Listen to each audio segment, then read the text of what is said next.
नमस्कार मित्रांनो, हा व्हिडिओ मुळात तर मी कोणालाही डिसरेस्पेक्ट करण्यासाठी तर अजिबात नाही बनवला आणि माझे काही पर्सनल ओपिनियन आहेत किंवा मी जे काय आता समाजामध्ये बघतो आहे, बऱ्याच जणांशी डील केलं आहे, त्यानंतर ह्या गोष्टी माझ्या लक्षात आल्यात की वाटलं की तुमच्यापर्यंत शेअर करावं, तुमच्या पॅरेंट्सपर्यंत त्या गोष्टी पोचाव्यात. बऱ्याच पॅरेंट्सला कळावं की बाबा सध्याचं कंडिशन आणि आधीची कंडिशनमध्ये फरक आहे. व्हिडिओला ऑडिओला सुरुवात करायच्या आधी तुम्हाला सांगतो, प्लीज कोणीही याच्याबद्दल वाईट वाटून घेऊ नका. आवडलं तर नक्की शेअर करा. मित्रांनो, सगळ्यात महत्त्वाचा मुद्दा मला तुम्हाला सांगायचा आहे की आधीची जनरेशन म्हणजे आपले प्रत्येक ज्यांचं वय आता 23-24 आहे मला, किंवा 18च्या पुढचे जी मुलं मुली आहेत, त्यांचं जनरेशन आणि त्याचं आधीचं जनरेशन याच्यामध्ये खूप फरक आहे. म्हणजे त्यांचे आई वडील ज्या जनरेशनमधून आले, तो जनरेशन गॅप आत्ताच संपला आहे. मला काय सांगायचं समजून घ्या. तो जनरेशन गॅप आत्ताच संपला आणि नवीन बऱ्याचशा गोष्टींची सुरुवात आपल्यापासून सुरू झाली. म्हणजे आपण कुठं अडकलो आहे माहिती आहे का? आपण अडकलो आहोत. आपण धड पूर्ण मॉडर्नमध्ये पण नाही आहे आणि पूर्ण ट्रॅडिशनलमध्ये पण नाही आहे. आपण सीमेवरती आहोत. म्हणजे आपण त्या बाउंड्रीवरती अडकलो की जिथं आपल्याला बरेचसे ट्रॅडिशनल कल्चर सोबत घेऊन जावे लागतात आणि बरेचसे मॉडर्न कल्चर आपल्याला ॲक्सेप्ट करावे लागतात. मला पॅरेंट्सला हेच सांगायचं आहे की आत्ता तुम्ही ज्या पद्धतीनं मुलांना ट्रीट करताय किंवा मुलांकडे बघायचा दृष्टिकोन आहे, तो तुमचा ट्रॅडिशनल आहे. आधीचा आणि आत्ताच्या गोष्टीमध्ये खूप डिफरन्स आहेत. ते आधी तुम्ही समजून घ्या व्यवस्थितपणे. कारण जर तुम्ही आपल्या मुलाचं वय आत्ता 22-23 असेल आणि तुम्ही तुमचं जर असं मत असेल की आम्ही त्याचे पॅरेंट्स आहोत आणि आम्ही सांगल तेच त्यानं करायला हवं, मुलगा असू दे, मुलगी असू दे, कोणीही असू दे, त्यानं तेच करायला हवं, तर तुम्ही चुकताय. माफ करा म्हणतोय, पण तुम्ही चुकताय. कारण त्याचे पर्सनल ओपिनियन तुम्ही न माहीत करता जर तुम्ही स्वतःचे डिसिजन त्याच्यावरती लादत गेला तर त्याच्या आयुष्यात होणाऱ्या बदल किंवा त्याच्या आयुष्यात होणाऱ्या नुकसानाला तुम्ही जबाबदार असाल.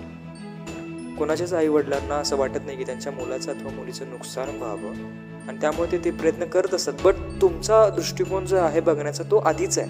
तुम्ही म्हणता की आम्ही तुमच्यापेक्षा जास्त पावसाळे बघितले. तुम्ही एकदम बरोबर आहात. पण त्यावेळी काळ वेगळा होता.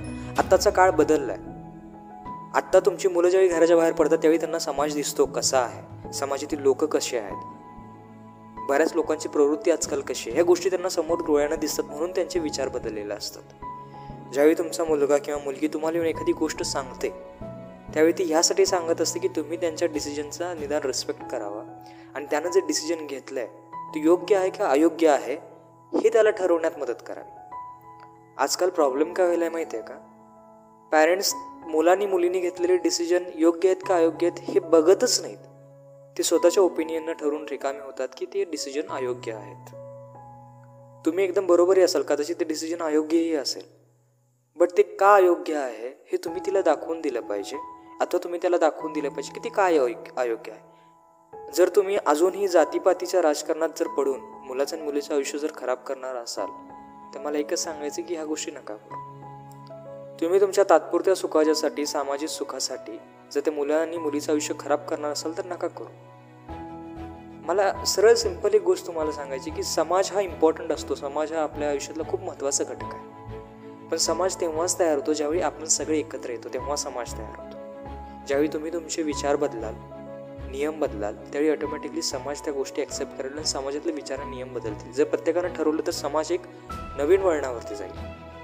पण जर तुम्ही हेच ठरवलं की नाही, एखाद्या माझ्या मुलीनं अथवा मुलानं घेतलेले डिसिजन ते चुकीचंच आहे आणि तुम्हाला जे योग्य वाटते तेच तुम्हाला करायचं आहे, तर तुम्ही बिंदास करू शकता.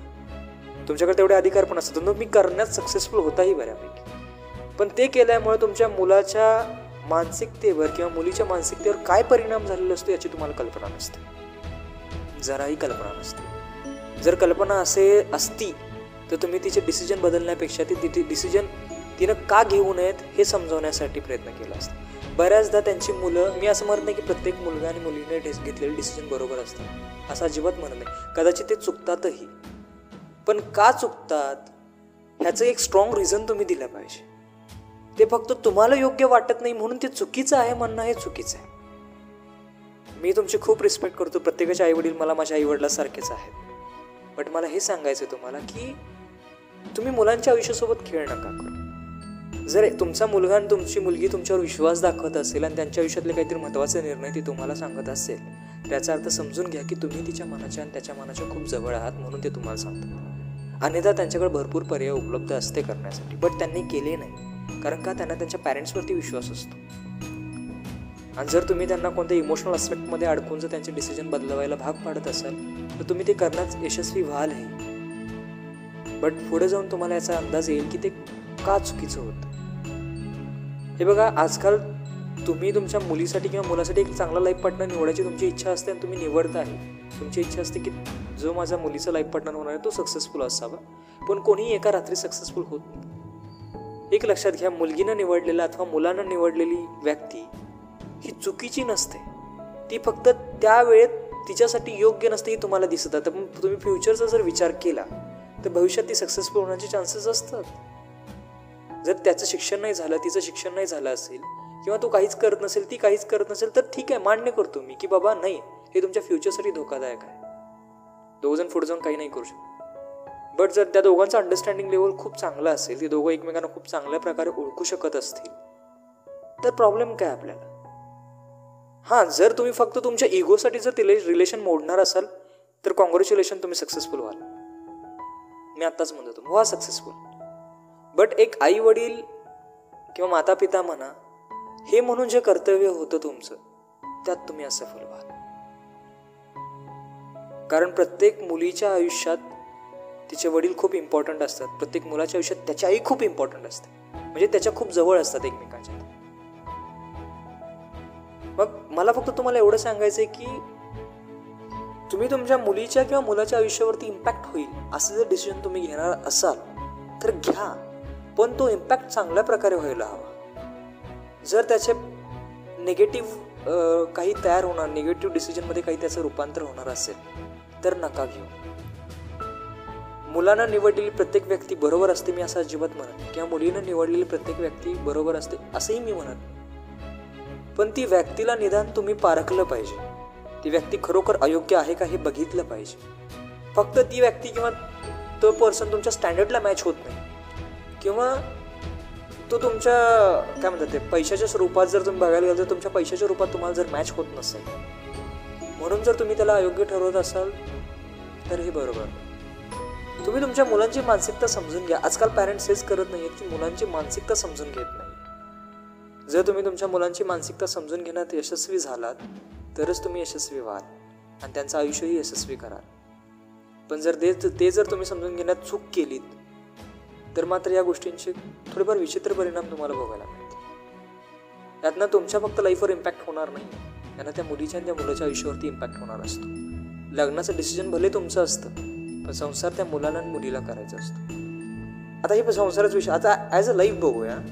आयुष्यात त्यांनी काय करायचं हे तुम्ही ठरवू शकता, पण आयुष्यात त्यांनी कोणत्या गोष्टीवर स्टेबल राहायचं हे त्यांना ठरवू द्या. कारण आयुष्यात त्यांना ती गोष्ट लाईफ टाईम करायची असते. तुम्ही दिलेली एखादी गोष्ट लाईफ टाईम करू शकतीलही आणि करू शकणारही नाही. जर त्यांचं ओपिनियन नाही असेल किंवा त्यांचा दृष्टिकोन नाही असेल तर तुम्ही जबरदस्ती नका करू. कारण ती गोष्ट तुमच्यासाठी म्हणून ते चालवतील, पण जास्त काळ टिकणार नाही, हे सत्य. प्रत्येक म्हणजे आजकाल मला प्रत्येक आईवडिलांना हेच सांगायचं की तुमची मुलं कोणत्या मानसिकतेतून जात आहेत हे समजून घ्या. कारण आजकाल वातावरण एवढं बिघडलंय की त्यांच्या मनावर खूप परिणाम होत असतात बाहेरच्या गोष्टींचे. बऱ्याच वेळा ते इतकी डिप्रेस असतात की तुम्हालाही माहीत नसतं की तो तुमचा मुलगा किती डिप्रेस आहे किंवा तुमची मुलगी किती डिप्रेस आहे. नाही माहीत, कळत नाही तुम्हाला. कारण तुम्ही तुमच्या आयुष्यात आणि स्वतःच्या एवढ्या सगळ्या गोष्टींमध्ये एवढे बिझी झाले आहात की तुम्हाला तुमच्या मुलांची मानसिकताही कळत नाही आहे. तुम्ही तुमच्या मुलांना वाढवता, संस्कार देता, पण एखादी वेळ अशी येते की जिथं तुमच्या मुलानं स्वतःही काही उपजत संस्कार असतात, उपजत गुण असतात, त्याची तुम्हाला जाणीव नसते. तुम्ही फक्त तुम्ही दिलेल्या गोष्टीच बघता, त्याच्याकडे स्वतःकडे काय आहे हे बघत नाही. मग अशा वेळी तो त्याचं लाईफ जगत नसतो, तुम्ही त्याचं लाईफ तुमच्याप्रमाणे जगवायला भाग पाडता. लहानपणापासून तुम्ही त्याच्यावर कशा प्रकारे संस्कार केलात याच्यावर त्याचं आयुष्य ठरत असतं, हे खरं आहे. पण ज्यावेळी मुलगा आणि मुलगी एक स्पेसिफिक 18 वर्षानंतर 20 वर्षानंतर ज्यावेळी ते ठराविक एजमध्ये येतात, त्यानंतर त्यांचे स्वतःचे ओपिनियन बिल्डअप व्हायला तयार होतं. आणि अशावेळी तुम्ही त्यांच्यासोबत असणं खूप गरजेचं असतं. आणि अशावेळी जर त्यांचे ओपिनियन जर चुकत असतील तर तुम्ही त्यांना समजून सांगायला पाहिजे की हे ओपिनियन कशा प्रकारे चुकीचं आहे. ते फक्त चुकीचंच आहे म्हणून चालत नसतं, ते कशा प्रकारे चुकीचं आहे हेही दाखवावं लागतं. होप सो व्हिडिओ आवडला असेल, ऑडिओ आवडला असेल तर आईवडिलांसोबत शेअर करा आणि प्लीज लाईक करा.